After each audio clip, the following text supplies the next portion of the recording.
कि भारत 1000 साल तक गुलामी की जंजीरों में जकड़ा रहा।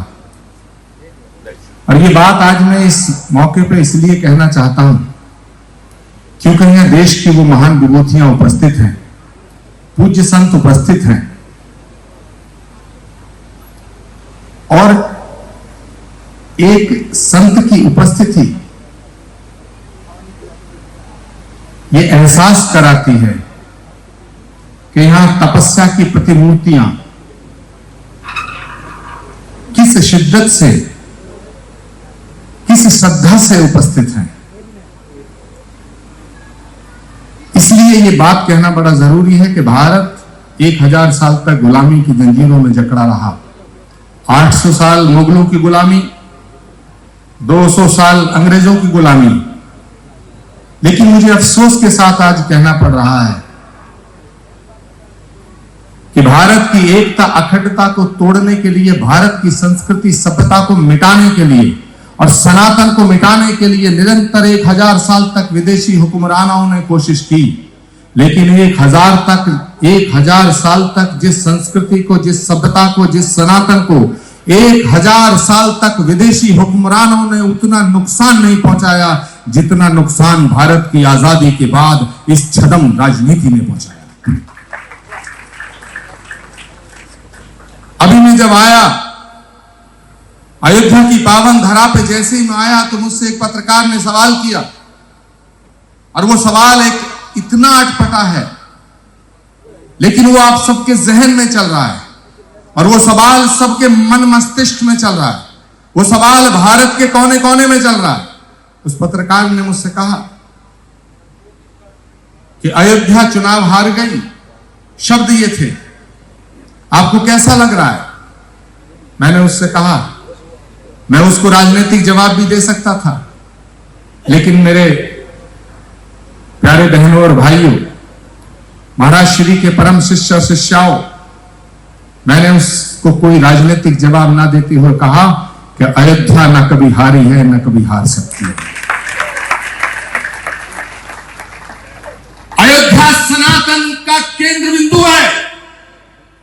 यदि अयोध्या हार जाएगी तो सनातन हार जाएगा, और सनातन कभी हार नहीं सकता है। किसी भी राजनीतिक दल के किसी प्रत्याशी के चुनाव हारने और जीतने को अयोध्या की जीत और हार समझना नासमझी होगा। लेकिन मैं एक निवेदन आज यहां से करना चाहता हूं, इस पवित्र मंच से करना चाहता हूं कि भारत की आजादी के बाद इस देश को बहुत प्रधानमंत्री मिले, बड़े मुख्यमंत्री मिले। कभी किसी पार्टी ने राज किया, कभी किसी पार्टी ने राज किया, लेकिन निसंदेह, निसंकोच होकर के मैं कहना चाहता हूं कि सनातन का जितना काम भारत के यशस्वी प्रधानमंत्री नरेंद्र मोदी के कार्यकाल में हुआ है, इतना कभी नहीं हुआ। और मैं आज इस पवित्र मंच को साक्षी रख करके पूज्य महाराज श्री के इस प्राकट उत्सव पर, जन्मोत्सव पर, इस शुभ घड़ी में उनके श्री चरणों की सौगंध के साथ कहना चाहता हूं,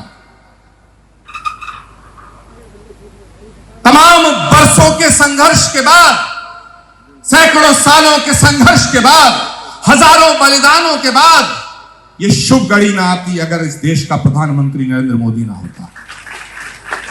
उत्तर प्रदेश के यशस्वी मुख्यमंत्री योगी आदित्यनाथ के कार्यकाल में महाराज श्री की अध्यक्षता में मर्यादा पुरुषोत्तम भगवान श्री राम की जन्मभूमि का मंदिर की प्राण प्रतिष्ठा समारोह सबके सामने हुआ।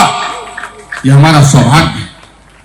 लेकिन मेरे मित्रों, ऐसे ही शुभ घड़ी पर कुछ संदेश ऐसे देने चाहिए जो हमारे कानों से होते हुए हमारे दिल और हमारी अंतरात्मा में उतर जाने चाहिए। आज हमारे सनातन की कमजोरी क्या है?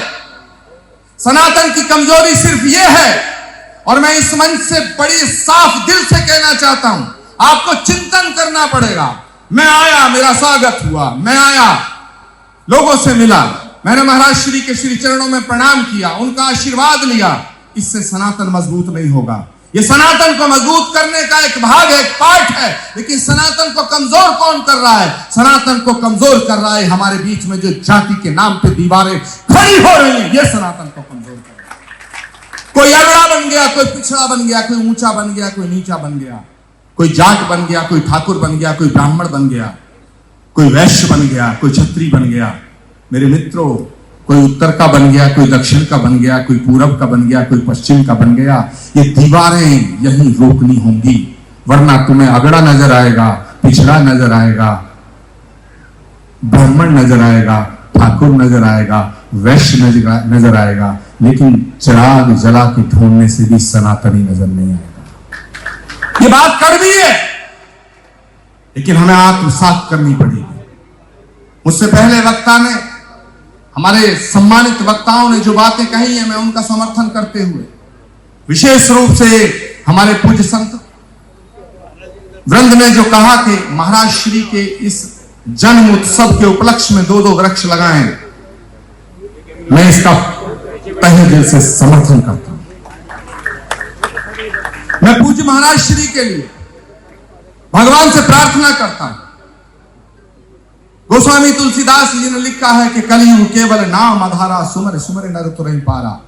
ये बात बिल्कुल ठीक है कि कलियुग में भगवान का साक्षात दर्शन बड़ा दुर्लभ है। उनका नाम संकीर्तन से, उनके नाम के सुमरण करने से मनुष्य का जीवन धन्य हो जाता है। लेकिन अगर मैं इस सीमा को तोड़ते हुए थोड़ा सा आगे जाऊं और मुझे परमात्मा और गोस्वामी तुलसीदास जी मेरी गलती के लिए मुझे क्षमा करें, तो मैं आज कहना चाहूंगा कि भगवान के नाम से, भगवान के नाम संकीर्तन से मनुष्य का जीवन धन्य होता है। लेकिन पूज्य महाराज श्री जिनका जन्म उत्सव आज यहां मनाया जा रहा है, यदि पूरे देश में मैं दृष्टि डालता हूं तो कोई ऐसा व्यक्ति है जिसकी सशरीर पूजा की जा सकती है, महाराज श्री। मेरे मित्रों, आज इस शुभ दिन पर हम सभी भगवान से प्रार्थना करते हैं। अभी कहा महाराज श्री ने कि उनको 108 वर्ष का जीवन भगवान प्रदान करे और हम 108वां जन्म उत्सव मनाएं।